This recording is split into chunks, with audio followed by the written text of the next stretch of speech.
आप देख सकते हैं कॉरिडोर कितना सुंदर यहाँ पर से प्रतीत होता है।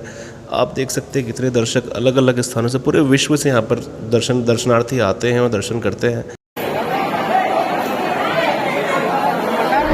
नमस्कार दोस्तों, स्वागत है आपका आपके अपने YouTube चैनल सबकी बात सबके साथ में रामेश्वरम के सेकंड ब्लॉग में। तो दोस्तों रामेश्वरम तीर्थ एक बहुत ही बड़ा तीर्थ माना गया है, तो इसलिए हम लोगों ने इसको सेकंड डे पर शिफ्ट किया था, क्योंकि पहले दिन में हम लोग इतना कुछ विज़िट नहीं कर पाते। हम लोग की कोशिश रहेगी आपको अच्छे से अच्छा विज़िट करवाएं। तो सबसे पहले हम लोग दर्शन करेंगे मणि तीर्थम, मतलब मणि दर्शन के। माना जाता है कि सबसे पहले आपको मणि दर्शन करना पड़ता है, उसके बाद आप जाएँ अग्नि तीर्थम में, उसके बाद आप जाएँ 22 कुंड में, उसके बाद फिर आप रामेश्वरम के दर्शन करें।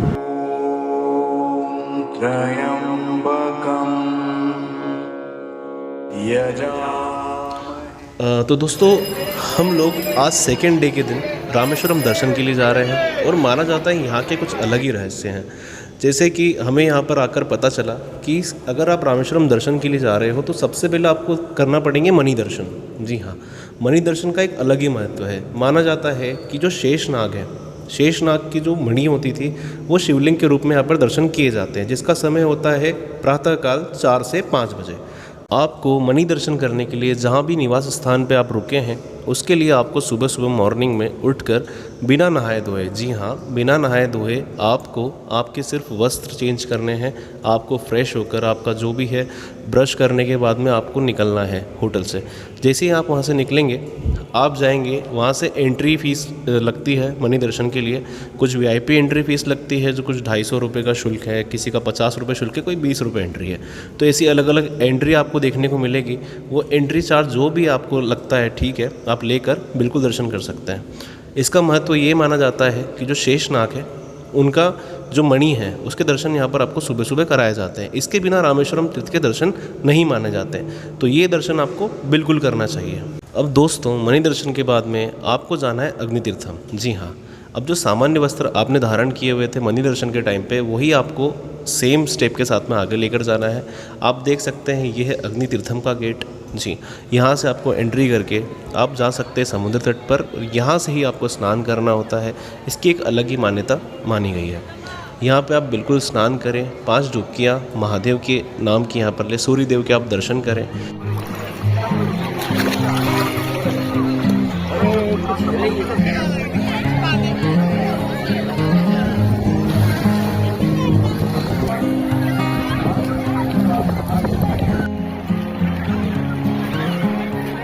उसके बाद में जैसे ही आप अग्नि तीर्थम से बाहर निकलते हैं तो समुद्र तट पे ही प्यारा सा एक छोटा सा शिवलिंग बनाएं और उसी को जलाभिषेक करें। और मेरी तो आपको रिकमेंड करने की, मैं आपको यही रिकमेंड करूंगा कि आप जो शिवलिंग है समुद्र तट के किनारे पर ही बनाएं, ताकि वो पानी से ही उनका जलाभिषेक हो जाए। तो दोस्तों मैं आपको लेके चलता हूँ थर्ड स्टेप में, जो कि है 22 कुंड। अब आपको जाना है 22 कुंड में स्नान करने के लिए। जी हाँ, 22 कुंड में स्नान करने की एक अलग ही विशेषता है। माना जाता है कि विश्व के सभी तीर्थों से जो जल निकलता है वो यहाँ पर इकट्ठा किया जाता है और वही जल आपको छिड़का जाता है। जी हाँ, इसकी एक अलग ही मान्यता है। आपको जब भी आप 22 कुंड दर्शन करने जाएंगे, मैं आपको रिकमेंड करूँगा कि एक छोटी सी बॉटल या एक आपको बाहर ही वहाँ पर कुछ बॉटल ख़रीदने को मिल जाएगी, 5-10 रुपये समथिंग उसका कुछ चार्ज होता है, वो आप बिल्कुल ले लें अपने साथ में। क्योंकि वहाँ का जो पानी रहता है, वो आपका जो जल रहता है, वो आप आपके घर बिल्कुल लेकर आएँ। उसके लिए आप जब भी आपको कोई 22 कुंड के टाइम पर आपके जब पर पानी पर छिड़का जाएगा, तो आपको वो जो उसी पात्र को आपको आपके सर पर रखना है जब भी वो पानी वहाँ से छिड़का जाता है। तो उसमें ये होगा दोस्तों कि 22 कुंड का जो भी पानी है उसकी बूंदें उसमें बिल्कुल जाएगी और वो जल इकट्ठा हो जाएगा। वो जल इकट्ठा करने के बाद में आप उसे घर पर लेकर आ सकते हैं। दोस्तों माना जाता है कि भगवान श्री राम ने अपने बाणों से इन कुंडों का निर्माण किया था। समुद्र के खारे पानी में इन कुंडों का मीठा जल एक इसकी अलग ही विशेषता बताता है। वैज्ञानिकों के अनुसार कुंडों के पानी में स्नान करने में शरीर के कई रोगों से मुक्ति मिलती है। यहाँ पर टोटल 24 कुंड हैं, जिनमें से 2 कुंड सूख गए हैं। 22 कुंडों में पानी है। इन समान 22 कुंडों पर ही आपका स्नान करवाया जाता है, क्योंकि 22वें कुंड में सभी कुंडों का पानी होता है। तो ये यहाँ की मुख्य विशेषता मानी गई है। तो आप बिल्कुल आएँ, 22 कुंडों में स्नान करें और अपने सारे रोग मुक्त करें और अपनी सारी बीमारियाँ दूर करें।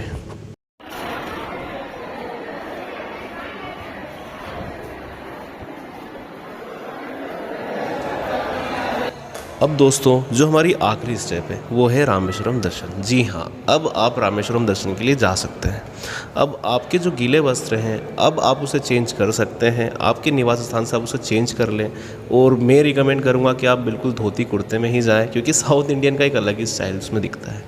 आप वैसे ही दर्शन करें, आप जाएँ कॉरिडोर में, वहाँ से वापस से आपको टिकट लेना होता है, फिर से आपको टिकट लेना होगा जिसमें उसके अलग अलग शुल्क हैं। जो भी शुल्क आप उन्हें दे सकते हैं उस शुल्क के हिसाब से आपको रिसिप्ट मिल जाएगी। आप वहाँ से दर्शन के लिए जा सकते हैं। आपको वहाँ पर बहुत ही खूबसूरत कॉरिडोर देखने को मिलेगा।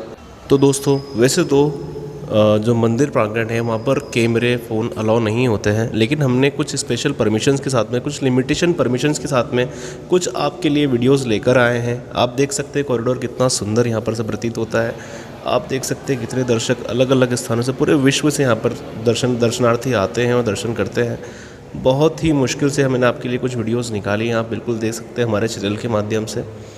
और दोस्तों आप बिल्कुल आएँ अपने परिवार के साथ में और रामेश्वरम दर्शन करें। तो ये था रामेश्वरम सेकेंड डे का पूरा ब्लॉग। तो बिल्कुल आएँ, दर्शन करें और सभी को दर्शन करवाएं। मिलते हैं थर्ड ब्लॉग में।